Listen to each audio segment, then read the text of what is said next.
of like how you earned the trust and respect of the players coming in early on in Memphis?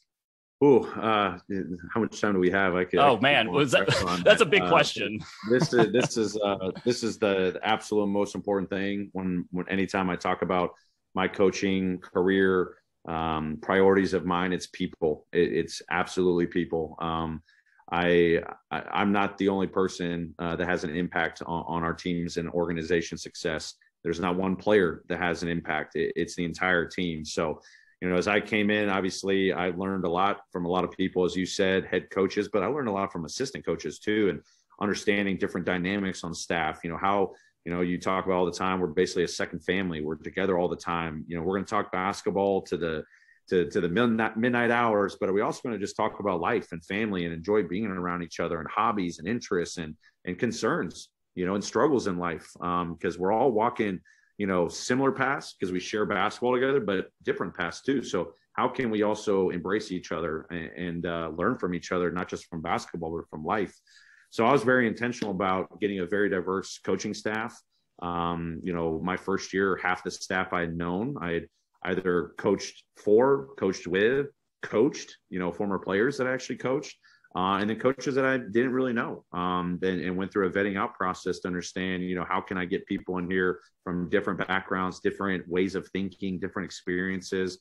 And at the end of the day, I took a step back and said, what kind of fit is this person going to have? Are they going to be motivated by challenging me and our players every day to get better and have an impact on hopefully building a championship team here in Memphis? But more than that, are we going to be able to enjoy being around each other and be able to have the successful moments and the struggles and be able to work together and enjoy that process, enjoy that journey together, share those experiences. I always talk about experiences. So within all that, what's our relationship going to be? Are we going to be able to be strong together through the ups and the downs, the basketball, the non-basketball? And then with players, how did I try to, get involved early and help them understand who I am as a coach and what we're trying to build here? And, obviously this is what our defensive rotation is and offensive plays and this and that in the basketball. Just want to get to know them as people. We'll spend a lot of time working on basketball, doing drills, watching film, playing games, but just really sitting down and getting to know them. What makes them tick? What are they interested in? What's their basketball journey been?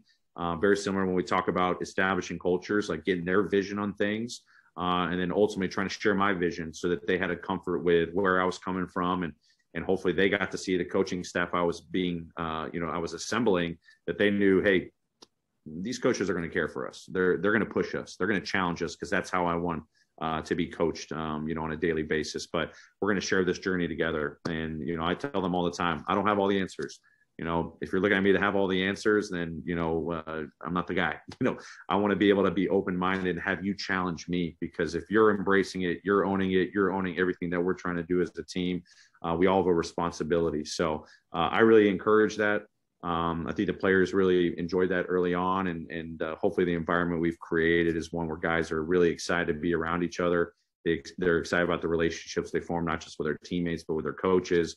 Life extends beyond the court. We're more than just a basketball team. We're more than just basketball players and basketball coaches. And I learned that a lot when I first started coaching. So be able to impart that on people makes them, really excited about being part of the team, and hopefully it leads to some really good success on the floor too.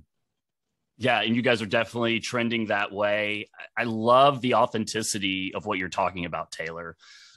Not specific to what basketball system you're going to run or what defense or what out of bounds play you're going to run, but really kind of like this holistic vision of creating a connected team.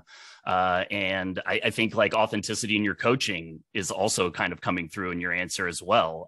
You don't have all the answers. And I think players nowadays don't expect you to. I don't think they want perfect leaders. I think they want human leaders. Yeah. And like, the ability to admit a mistake if you make it, or the ability just to like hold yourself accountable to the same high standards you're holding to them.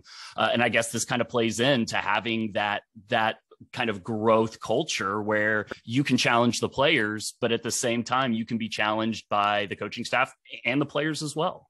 Yeah, absolutely. And just kind of, just add one more thing to kind of like this little last piece of the conversation we just had is, I sometimes sum it up with our coaches, and especially last year got really tested, with COVID and new protocols and new lifestyle, new travel restrictions and practice restrictions. And I always talk about how are we going to work together and how are we going to play together?